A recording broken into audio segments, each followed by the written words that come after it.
back then they used to shell corn, and they'd take it to a mill, and they'd have it ground up for bread, you know. And they called them turns. So this guy, he said, told his wife, said, I'm going to the mill to have a turn. He got down there, and they got to drinking this old moonshine, you know, get drunk, done things he shouldn't. Moonshine, like moonshine is eating hard wood. Right. And, right. So when he started back, this old news truck, and you know, back in them days, they had these all these gates. Every time somebody off the land, there was big gates, you know. So he opened up the first gate, and there was about 2 gates in that holler. So he opened up the first gate, and the horse, chug, chug.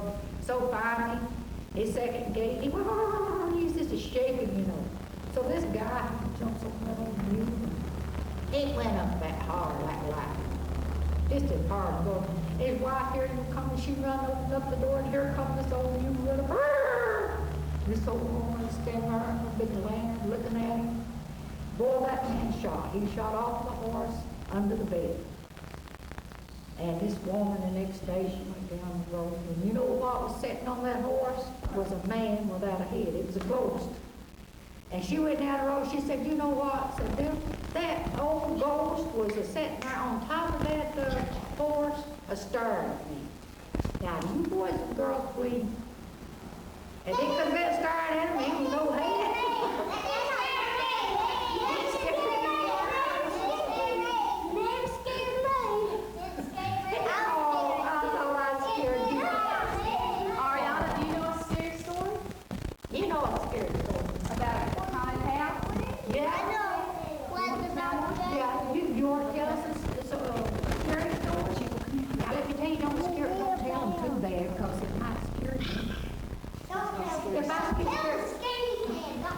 If I get scared too bad, would you first help? You would. Thank you, Mother. Now you can tell a story, okay? Ariana's going to tell one. Let's let her tell one. Okay, Ariana. They want her to good loud. Speak up good loud. Speak loud so he can hear you loud on the camera.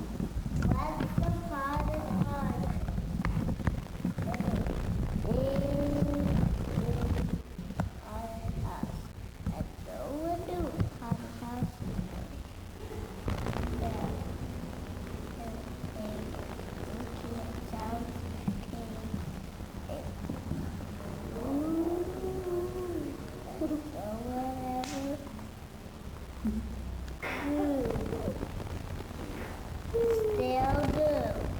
What is house? So what's a little boy there? And he walked up the spooky stairs. A voice said, I see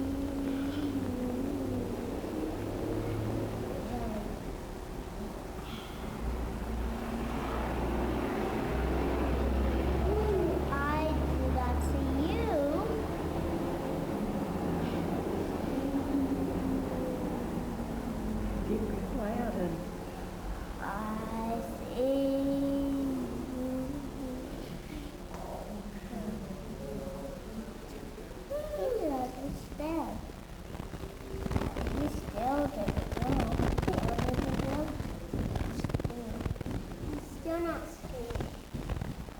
You better be.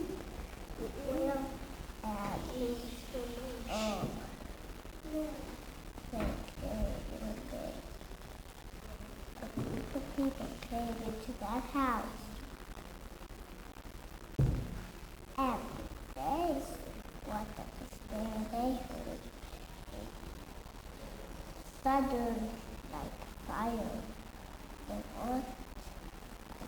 They heard the sound. Crash sound.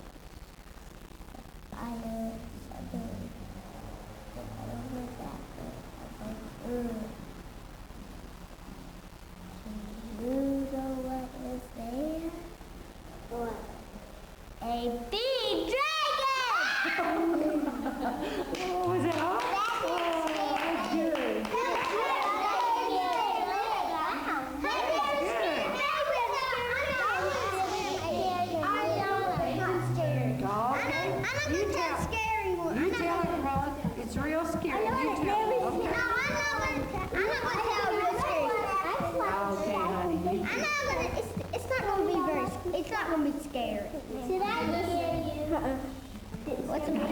too scary. You may cause me pain. Hey, this is not scary. It scared me. Once upon a time, there's this little baby, and he wanted his dirty diapers. So he called his mom. Her mom went down there, and then she heard something like, I am the ghost of the 3 bloody fingers. It knocks me wild. And then the mom ran upstairs so fast you couldn't see her. So he called the dad. So the dad went down there and he heard it too. I am the ghost of the 3 bloody fingers. He shot upstairs like a flying bullet. So that the brother went down. He said, So he heard it. I am the ghost of the 3 bloody fingers.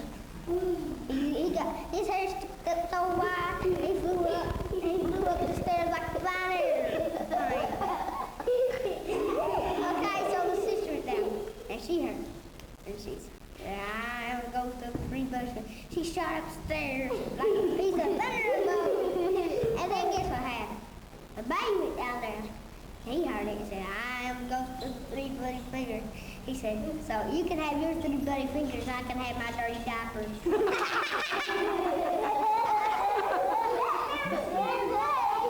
supposed to be scary. I was supposed to make y'all laugh. You don't want to. Hey, I saw you laughing, Ariana. I saw you laughing. You was laughing your head off. One more story. Tell it real loud, honey. One time there was this dragon. He was big, and he was guarding a castle for Bugs Bunny, and he was swinging a sword so he can cut dogs and cats' head off, so he can eat rabbits, so rabbits can be dead. And one time there was a big dragon. One time he had a wife and he found a baby dragon. And one time it said, "Where's my dirty diapers?" I'd like to have dirty diapers. Was that all of it? No. Well, you did it. Then a big dragon came. Then a whole lot of dragons came to guard, and they sprayed fire at trees. People, they were trying to kill us.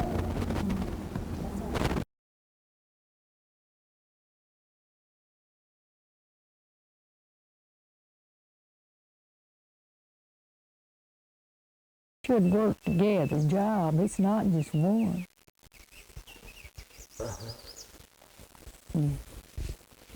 Okay.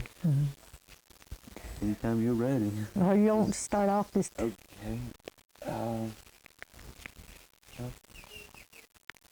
How could we clean it up? I mean, I think everybody. Yeah, well, how everybody could clean it up, and it would be easy for us all if we'd everyone clean up around our own place and start out working around our own place, around our own homes, because stuff that we put in the creeks, it pollutes it, and it pollutes it where it's not safe for none of us.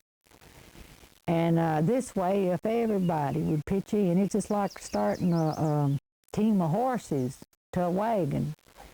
If every one of them horses lays down and just one tries to pull, it can't pull. But if they all put in a little, then we all can pull out. It's just something that we all should be proud to do. And I hope that everybody looks at it in a way after I've realized what I was doing when I was polluting the creek, after I realized how bad it is, and after I realized that God really made the water so beautiful, and He made our creeks so beautiful. But when we pollute it and have it so bad, then it just sure it ain't good for none of us. And you can say, well, I live in the heads of a holler or something like that. You got to have feelings for your neighbors. And if you stop and think of them as yourself, and who knows, now as time goes by, we may say, well, now we'll never own some of these homes down through here. Well, now as time goes by, our own children may own it.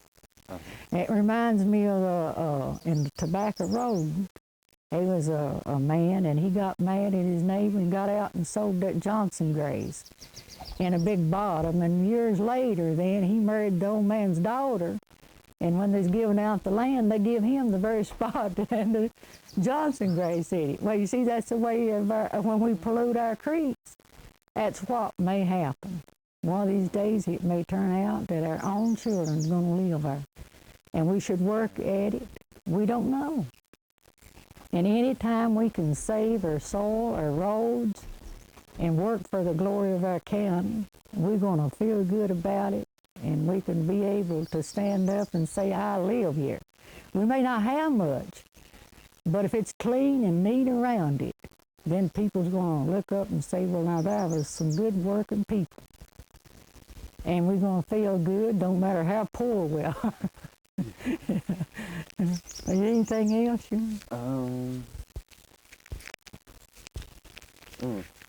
It's going good. It's hard to And people's going to have to stop and think about this. Now, I tell you, as time goes by, we don't know. Yeah. And like I may say, well, I'll never live below where I live, but one of these days, one of my kids may live there, or grandchildren or something. And I think people should stop and look at their neighbors as themselves. If we can stop and look at our neighbors as ourselves, then we'll do a good job on cleaning up and working hard to keep good, clean water to drink and a good, clean place for our children to be growed up at.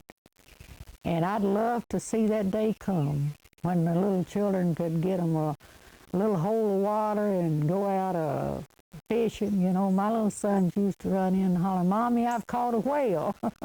But it was just a little tiny minnow. But today they can't do that. Every little child is fenced from the creek. They're not getting the pleasures that a lot of people used to have. It's because people have begun to not think. They don't stop to think what they're doing. And so I just hope everybody can do a good job on our county and clean it up myself, and we'll all be happy. How far is it to the nearest landfill?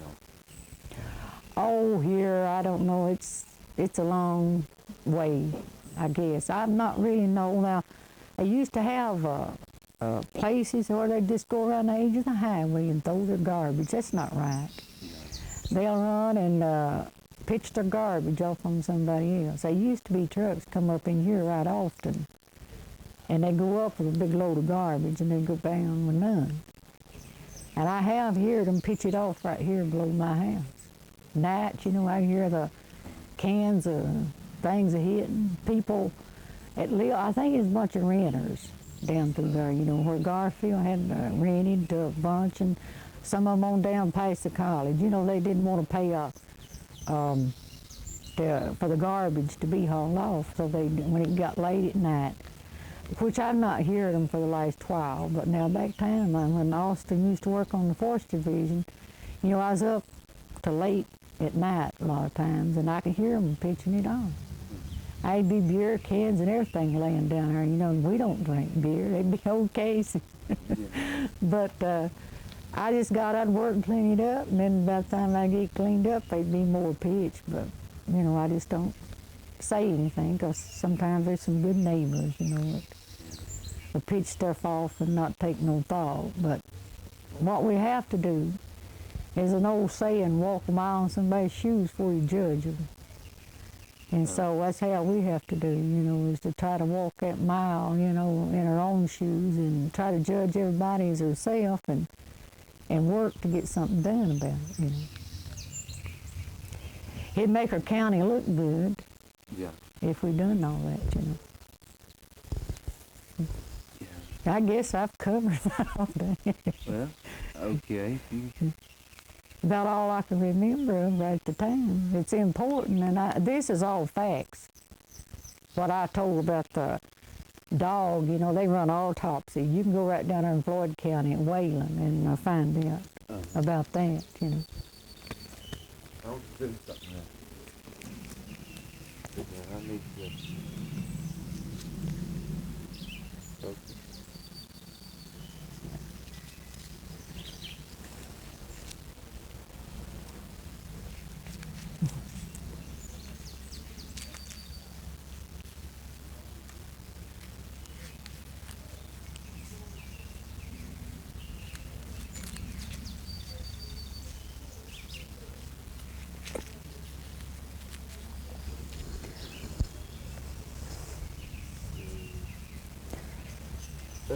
You can talk just a little bit about, you know, talking about the kids playing in the creek and the minnows and stuff. Mm-hmm. Could you talk a little bit about that? Mm-hmm. What would you want me to do? Just, Could you just sort of re-say what you said? okay. Okay. Yeah, anytime. Okay. Well, you know, people used to, the children, they used to go down the creek here and play and catch minnows, crayfish, and they enjoyed it. They'd play days at a time. And nowadays, those children can't get near the creek. And I would like to see that day come when we could all work and clean it all up. And maybe by the help of the good Lord, if a person had it all cleaned up, a person might could get a dozer, county dozer or something, to come in and get a lot of that glass and stuff out of our creek. It'd be better to spend our money to get our creeks cleaned out than what it would to just have to spend our money over and over building back our roads. And if we let our trash stack up and wash, and this gorges build up, and it washes them away, it's costing the county so much. But if we'd work together, we could have it fixed to where our children could get back in the creeks and play and like they used to did. That's what I'd like to see every little child up on this creek be able